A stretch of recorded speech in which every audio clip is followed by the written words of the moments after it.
Мамашым, асыл анашым, сен бақилық өмірге кеткелі, мәңгілік мекеніңе жеткелі, жылғадай жылжып жылдар, сынаптай сырғып күндер өтіп жатыр. Бұл өмір заңдылығы екен ғой.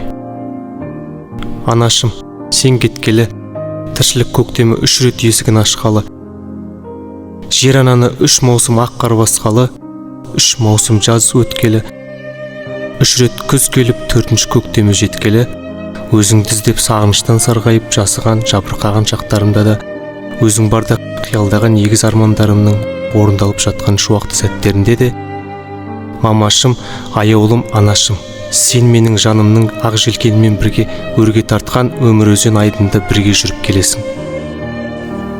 Асылым, анашым, мен үшін күллі әлемнің жылулығы, бүкіл ғаламның сұлулығы, сенің жан жуағыңның жылулығына, сенің нұрлы дидарыңның сұлулығына жетпейтін өмір маған өзің барда ұғындырған.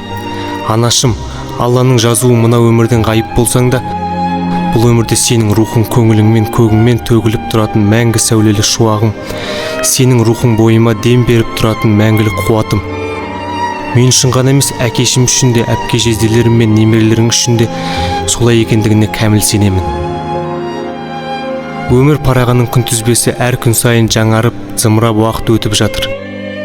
Жиі айтатынсың, мектеп бітіріп оқуыңа түсуіңді, ақ халатты дәрігер болуымды қалаушы едің ғой. Өзің жаққан үмітіңнің шырағы мен Марғұланның мектепті оқып бітірдім. Тіс дәрігері мамандығын таңдадым. Студентпін, оқып жатырмын. Ақ халатыңды киіп, айна алдында тұрған сәттерімде Алла қаласа өзің армандаған күнге жетер шақтың жақын қалғанына қуанамын. Ол сенің асыл арманың еді ау, анашым. Арамызда сен жоқсың, сағынышқа толы сағым күндер өтіп жатыр. Алматы шаһарынан жер таңдасып, Марғұланымның үйі деп өзің жобасын сызғызып, іргетасын қаласқан, армандаған жаңа үйіміздің құрылысы да аяқталды. Өзің құшағыңа ашып, мейіріміңді төгіп, бауырларыңа басқан, жақсы көретін Айдосында оқыды, өз таңдаған мамандығын иесі атанды. Қазіргі таңда мамандығы бойынша жұмыс істеп жатыр. Сен кеткелі нәрестелерің Мансұр, Ислам, Айлин атты немерелерің дүниеге келіп, бал бөбектерінің жүргектері бірі қаз-қаз басып, бірі тай-тай басып, бірі қол аяғын бауырына алып еңбектеді. Өзің бардағыдай, бәрі менің көңілімді тапқысы келеді.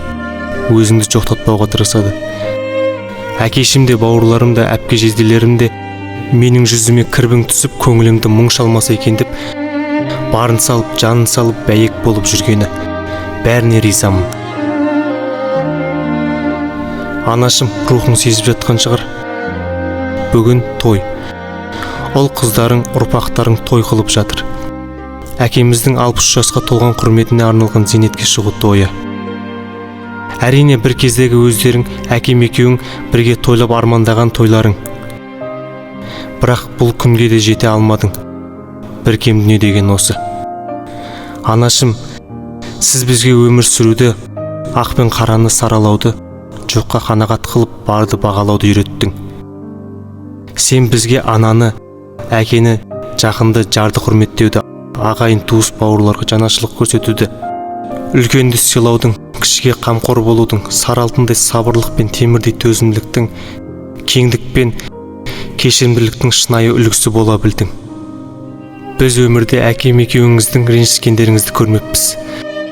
Сіздер бізге алаңсыз, бақытты балалық жарқын жайлы өмір сыйладыңыздар. Жан анашым, өзің жаққан ошағыңмен басталған тағылым таным тәрбиенің жемісін көріп келеміз. Біздің әкемізге деген құрметіміз ерекше. Екеуің бірге қалаған бақыт қамалдарының алтын тұғыры, орныңды жоқтатпас тілеушіміз, тірегіміз, жан әкемізге ризашылығымыз шексіз. Тірілер айыпқа бұйырмас, анашым, қолыңнан келгені бүгінгі хат арқылы рухыңмен тілдестім. Білемін, Алла сездірсе сен де сезесің. Қуанышымызға қуанып, рухың шат болып жатсыншы. Анашым, жалғыз біз емес, сенің атың аталғанда кім болса да ағайын туыс, дос жаран, құда жекжат, бауырлар, бәрі ерекше ықыласпен өзіңді сағына еске алады. Мынау фәни дүниеде қадірлі, сыйлы ғұмыр кешіп, артыңнан өнегесін тәбәрік қып қалдырған сүйікті анашым. Алладан тілерім, пейіште нұрың шалқысын. Жан анашым, сен армандаған, бәріміз бірге тілеген арман шыңына біздерді де асыл әкемізбен бірге жетуімізді нәсіп етсін жаратқан ием.